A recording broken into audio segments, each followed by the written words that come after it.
Téléspectateurs, bonjour. Bienvenue sur gabonactu.com. Bienvenue à Dakar, au Sénégal, où l'Indirect s'est rendu pour rencontrer un Gabonais qui a ému toute la République. Il s'agit de Gervais Ongo. Qui est Gervais Ongo?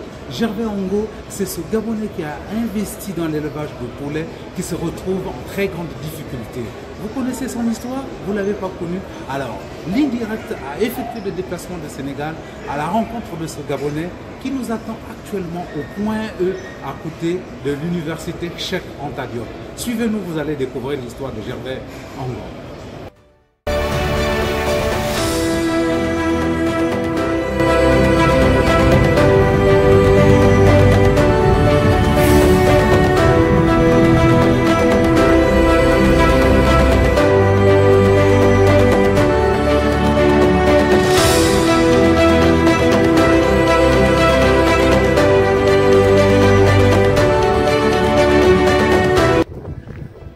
Bonjour. Bonjour, Yves Laurent. Comment allez-vous? Bien, je vais bien, merci. Et vous? Alors, en face, nous avons monsieur Gervais Ongo. Qui est Gervais Ongo? Gervais Ongo, c'est un Gabonais. Je suis né le 15 août 1968 à Médouneux. Je suis père de 5 enfants. J'ai intégré Air Gabon où j'ai travaillé quelques années, avant d'être sollicité par le directeur général de Total Marketing Gabon de l'époque, M. Eric Coste, pour postuler à Total Marketing. Comment vous vous êtes retrouvé au Sénégal et pourquoi vous avez choisi le Sénégal? Disons que le Sénégal est un choix par défaut. Mon projet, je l'ai mûri pour l'exécuter au Gabon. Malheureusement, les banques n'étaient pas très généreuses et n'étaient pas disposées à accompagner un tel projet. Il s'agissait de monter une unité de production de poulet de chair et le Gabon certainement était encore choqué par l'expérience infructueuse de Boumangra et là-dessus, toutes les banques dont je connaissais d'ailleurs certains hauts cadres n'ont pas accepté de financer mon projet. Et c'est comme cela qu'en prospérant autour du Gabon et le Sénégal, un pays que je connaissais bien, j'arrive ici ayant appris par ailleurs que depuis 2005, le président de l'époque, Abdoulaye Wade, avait pris une décision d'interdire l'importation des poulets de chair et du matériel agricole de seconde main. Je suis donc venu prospecter au Sénégal et là j'ai la chance de rencontrer un certain nombre de personnalités qui me font comprendre que le secteur de la production de poulet de chair est un secteur qui est vivement prioritaire, qui est très prioritaire au niveau du Sénégal et qu'ils avaient besoin justement des personnes qui pouvaient apporter des capitaux pour investir dans ce domaine et comment dire, et satisfaire la consommation, la demande locale. On va continuer après cette pause.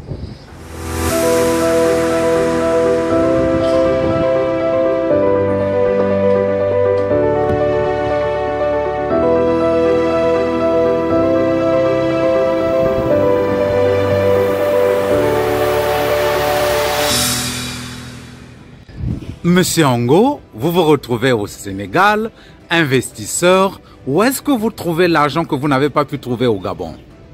Très bien. Disons que les fonds initiaux que j'investis dans le projet me viennent de mes indemnités de départ volontaire. Comme c'était une indemnité transactionnelle. Donc j'ai pu amasser un capital assez intéressant pour partir. Et à partir de cet argent-là, j'ai eu un financement d'appoint au niveau d'une banque locale ici au Sénégal, chose qui n'était pas possible au Gabon. Et c'est à la suite de cela que je commence à investir. Maintenant, qu'est-ce qui se passe? Comment les photos que nous avons vues tous sur Internet, on a vu une ferme avec beaucoup de poulets à l'intérieur. Qu'est-ce qui a provoqué la chute de votre ferme? Alors, lorsque j'arrive, ne pouvant pas investir de bout en bout dans la chaîne de valeur, donc je décide de signer un contrat avec les provendiers de la place et je contacte... Provendier, peut-être c'est compliqué pour le Gabon où il n'y a pas une culture d'élevage. Alors, les provendiers, c'est les fournisseurs d'aliments, de bétail, de volailles et autres. Donc, je signe donc un contrat de fourniture avec le leader de la sous-région, qui se trouve être la société Sedima. Et il faut dire que la Sedima elle-même commence à investir dans l'élevage de poulets de chair, notamment avec la construction d'un abattoir de 4 000 à 6 000 poulets abattus par heure. Et ceci nécessitait forcément la construction de plusieurs unités d'élevage que Sedima seul ne pouvait pas réaliser. D'après les Gabonais, il y a les Sénégalais qui ont détourné un investissement d'un Gabonais installé au Sénégal. On a du mal à comprendre. Qu'est-ce qui s'est passé réellement entre vous et les Sénégalais? Ce qu'il y a, c'est qu'au niveau de la livraison, par exemple, des intrants, c'est-à-dire les poussins, l'aliment, les vaccins, lors de la première livraison qui a eu lieu le 13 février 2020, où j'ai commencé l'activité, j'ai constaté déjà que les poussins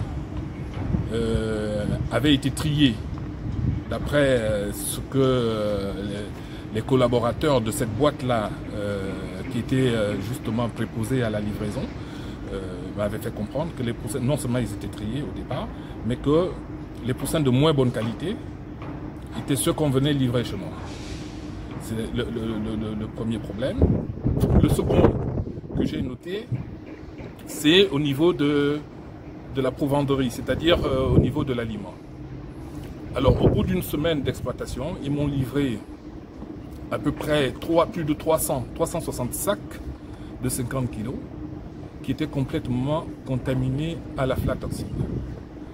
Et comme je l'ai signalé dans un des courriers, l'aflatoxine est une toxine produite par un champignon et cette toxine elle est cancérigène pour l'homme, en même temps qu'elle est résistante à la cuisson. Ce qui fait que au niveau du processus de fabrication de l'aliment, cette toxine n'a pas pu être éliminée et ne peut pas être éliminée. Donc, elle se retrouvait donc dans le produit fini et malheureusement les bêtes, lorsqu'elles ont consommé cet aliment, ben, il y a eu des cas de perte énormes. À ce moment-là, j'en étais déjà au bout de quelques jours seulement. Voilà, j'étais à une perte de plus de 4000 sujets. Est-ce que votre contrat prévoyait ce genre de conséquences? Absolument, absolument, parce que il y a une disposition qui avait été mal écrite que j'avais demandé à corriger avant de la signature du contrat, qui disait qu'en cas de perte suite à un fait qui n'est pas prévu par le contrat, que les parties devaient s'asseoir et prendre 50% des charges à leur compte. Je leur ai dit non. Et là, nous avons corrigé cette disposition contractuelle pour dire que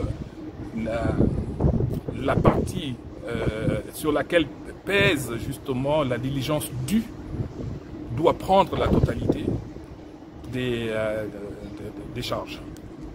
Et là, Sedima, pour ne pas citer la société, n'a pas pris ses responsabilités. Et là, Sedima, malheureusement, ne répond plus au téléphone, malgré le constat qui a été fait justement par leur vétérinaire. Et vous avez fait constater par huissier?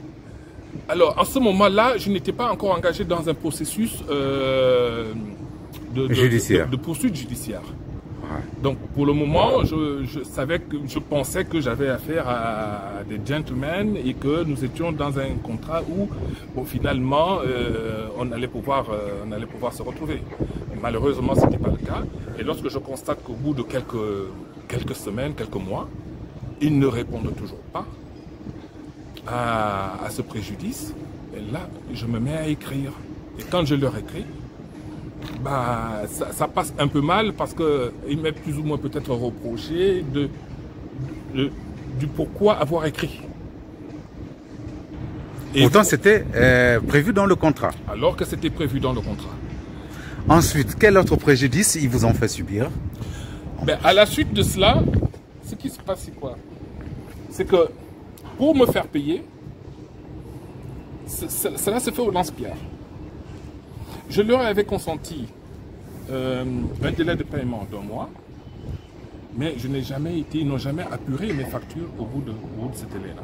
Il faut attendre 3 mois supplémentaires, 4 mois. Le dernier exemple en date, c'est une production qui est partie de ma ferme le 30 décembre 2020 et pour laquelle la banque a reçu le virement en avril 2021. Donc vous soupçonnez l'entreprise de vous avoir étouffé financièrement? Absolument. À combien s'élève votre investissement? Alors, aujourd'hui, il s'élève à plus de 400 millions. Et il comprend un terrain de plus de 2 hectares, avec des aménagements au niveau de l'électricité, et c'est des installations industrielles, et un bâtiment dont la capacité, d'ailleurs un bâtiment de dernière génération, importé d'Europe, et dont la capacité de production est de 20 à 25 000 poulets par bande d'élevage. Et donc, ce qui veut dire que tous les 45 jours, ce bâtiment porte une production de 25 000, peut porter une production de 25 000 poulets. Par le partenaire Sedima, malgré les mauvais pourcents de départ, malgré les problèmes au niveau de l'alimentation, et le savoir-faire et la passion ont voulu que j'obtienne quand même de meilleurs résultats que certaines de leurs fermes. Et d'où d'ailleurs, je ne vous fais pas une confidence, mais lorsqu'ils ont eu un entretien avec notre ambassadeur, ils lui ont dit tout simplement qu'ils avaient commis une erreur parce qu'il aurait été bien, d'après eux, de m'embaucher lorsqu'ils ont ouvert leur abattoir. Malheureusement, comme on dit, tout ceci fait partie de cet esprit malveillant qui voudrait, comment dire, taire la vérité et surtout faire en sorte que les gens ne comprennent pas le vrai fond du problème. Alors, Sedima vous a causé, selon vous, des préjudices. Quelle démarche vous menez actuellement? Alors, donc face à ce préjudice qui s'élève à... il y a un mois de cela, j'ai arrêté de compter. Il y a un mois de cela, il s'est élevé à plus de 253 millions de francs. Pour un emprunt bancaire à rembourser toute échéance et intérêt dû et à plus de 231 millions. Donc aujourd'hui, j'ai initié donc une démarche donc auprès des autorités gabonaises, puisque je n'avais plus l'oreille de la Sedima. Donc j'ai rencontré son Excellence, Monsieur Michel Régis Retenonteaille, à l'ambassade, qui m'a accordé un long entretien et nous avons longtemps discuté, et à la suite de quoi je lui ai fait un courrier qui relatait exactement les propos que j'avais tenus, lequel courrier j'avais demandé, écrit expressément, qu'il soit amplifié à M. Ngom et à ses équipes, ce qui a été fait. Alors, des échanges que j'avais eus avec son Excellence, à l'époque ambassadeur, et il m'a bien fait comprendre que, compte tenu de la puissance financière de ce monsieur et de ce groupe, que, étant donné les difficultés financières auxquelles j'étais déjà confronté à ce moment-là, qu'il fallait tenter un règlement à l'amiable et non pas un processus judiciaire qui pouvait être retardé à souhait, qui pouvait être à la limite aboutir à quelque chose qu'on ne maîtrise pas. Est-ce que vous avez accepté ce règlement amiable qui vous a été proposé par les autorités diplomatiques gabonaises? Absolument. Michel Régis Reteno Mamadou Ndiaye, donc, qui a été notre ambassadeur ici, nommé à la faveur du nouveau gouvernement de transition comme ministre des Affaires étrangères et des Gabonais de l'étranger. Donc pendant qu'il était diplomate ici au Sénégal, c'est lui qui a traité votre dossier? C'est lui qui a traité ce dossier-là.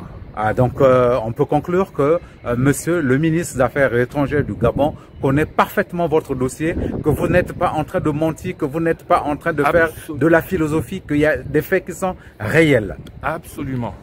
Autant je voudrais par cette vidéo l'interpeller, autant je voudrais également interpeller toutes les autorités de la transition et en tête desquelles le président de la transition.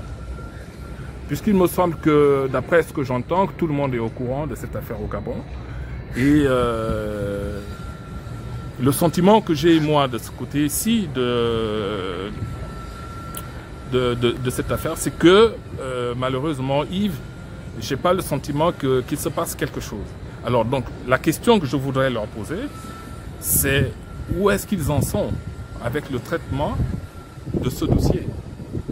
Est-ce que un Gabonais qui se retrouve dans ma situation en ayant investi dans un pays qui se dit frère ou nôtre doit être traité de cette façon-là, ruiné de cette façon, sans que les autorités gabonaises, qui pourtant, aussi bien sur le plan diplomatique que tout autre plan, disposent des leviers pour agir et pour infléchir ce cours des choses. Voilà, donc vous, en tant que Gabonais de l'étranger, vous demandez au ministère des Gabonais de l'étranger d'agir véritablement, de peser de leur poids diplomatique et de faire agir ce qu'on appelle la diplomatie économique. Absolument, d'autant plus que lorsque notre ministre des Affaires étrangères était ambassadeur, j'ai par preuve, la preuve d'un de ses courriers adressés au ministre Dionda de l'époque, que celui-ci demandait justement que le ministère des Affaires étrangères, qui était sa hiérarchie à l'époque, lui envoie des instructions fermes pour qu'il porte ce dossier au niveau de la présidence de la République sénégalaise et au niveau du gouvernement sénégalais. Alors, ce que je n'arrive pas à comprendre, c'est que depuis qu'il est lui-même en situation d'agir, puisqu'il est maintenant lui-même le ministre des Affaires étrangères, qu'il y ait autant de silence et quasiment de non-dit sur ce qui se passe. Alors, monsieur Ngo, avec toute cette expertise que vous avez pu développer au Sénégal, si les autorités de la transition faisaient appel à vous pour venir développer des projets agricoles, parce qu'on en a besoin pour l'autosuffisance alimentaire des Gabonais, est-ce que vous êtes prêt à revenir au pays pour investir ou pour travailler dans le secteur que désormais vous maîtrisez? Ben, cher Yves Laurent, absolument. Absolument. Et d'ailleurs, si aujourd'hui ces autorités en place me font appel, c'est avec plaisir, avec un grand plaisir que je répondrai. Et pour retrouver le Gabon que je n'aurais jamais dû quitter en 2015 pour venir au Sénégal. Donc j'en appelle justement à toutes les bonnes volontés et à toutes nos autorités pour qu'elles prennent conscience qu'aujourd'hui, l'élevage et l'agriculture ne sont plus des moyens de lutte contre la pauvreté, mais ce sont plutôt des chaînes de valeur qu'il faut développer. Parce que nous sommes dans un pays où tout est à faire. Et on ne peut pas parler d'indépendance sans parler d'autosuffisance alimentaire. Donc absolument, absolument, absolument, je suis partant pour retrouver mon pays. Si toutefois les autorités consentent à me donner un coup de main pour sortir d'ailleurs d'abord de cette bourrasque et démontrer ce que je sais faire et ce qu'on peut faire au Gabon. Alors, chers web téléspectateurs de GabonActu.com, nous avons pour invité Monsieur Gervais Ongo, qui est ce Gabonais qui a investi dans l'élevage du poulet au Sénégal, qui se retrouve en très grande difficulté. Monsieur Gervais Ongo, face caméra, adressez-vous aux autorités gabonaises. Bien. Alors, je voudrais dire ceci. Monsieur le Président de la transition, chef de l'État, ma situation est on ne peut plus précaire. Je suis un père de famille de 5 enfants, tous gabonais de père et de mère, aujourd'hui déscolarisés. Et cette histoire, cette situation date de près de 3 ans maintenant, parce qu'au mois de décembre, cela fera 3 ans. Alors, je vous conjure de venir et intervenir dans cette affaire pour qu'elle soit définitivement réglée. Il n'est pas normal qu'un Gabonais sérieux qui a investi le fruit de son labeur dans un projet, tout ce qu'il y a d'intéressant, tout ce qu'il y a de licite, dans un pays ami, et nous connaissons la forte communauté sénégalaise qui est chez nous, et que pour la première fois qu'un Gabonais fasse le chemin inverse, que les choses se passent de cette manière-là, ce n'est pas normal. Donc, je vous interpelle parce que moi, je n'en peux plus. Vous êtes ruiné. Je n'en peux plus, je n'en peux plus. Je suis non seulement ruiné, mais aujourd'hui, je n'ai plus de voie de recours en dehors de celui-là. Donc, et je pense que les autorités actuelles du pays sont bien placées, sont extrêmement bien placées pour régler ce problème.